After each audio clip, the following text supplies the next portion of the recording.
Satnam. My spiritual name is Amrita Nishan Kaur, and my birth name is Dalia. I'm from Egypt. I live in Cairo. Kundalini Yoga, that's a very interesting story. I had not practiced Kundalini Yoga before I started the teacher training. I had resigned from my job as a regional project manager at the British Council. I took the Hatha Yoga teacher training, which I've been practicing for like 15 years. And I started teaching Hatha Yoga, and I had a lot of free time. So I was serving and supporting the yoga studio where I teach Hatha.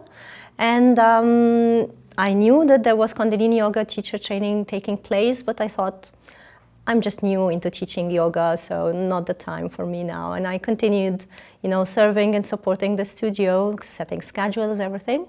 And then one day the founder said, "What do you have this weekend?" And I said, "Nothing." And she said, come Kundalini Yoga teacher training. We have module 1, and I went. And it was like from day one, I knew that I would continue this for good. SEVA to me is a path for elevation.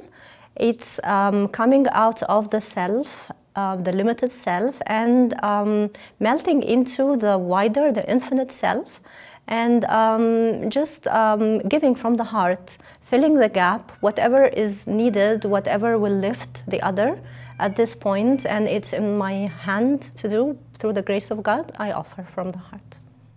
Is supporting Kundalini Yoga.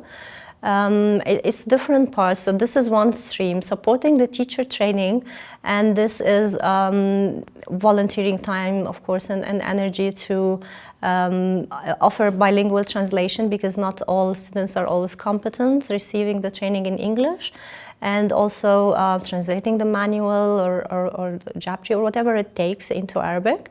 This is one strand. Another strand is working with refugees in Egypt. The location of the country, there are refugees from Syria, from Sudan, from other neighboring countries, and they're usually in, you can imagine the mental and the emotional state they're in. So I through access, through NGOs, I volunteer time and, to give Kundalini Yoga classes to elevate the ordeal they're going through. This is another strand of my SEVA. And also one particular strand to Egypt is the general state of depression after the revolution, because of the frustration of the young people, all the hopes and given the current situation. So I work with the youth. Whether that's through NGOs, it's through churches, it's through clubs, to give yoga classes, and I try to give more than just the class, just like a workshop, so that we can talk through issues and the traumas that people have been through, and find practices that can help alleviate the mood. SEVA makes me come home to myself. And that means coming home to the divine. I feel connected, I feel meaning to my presence.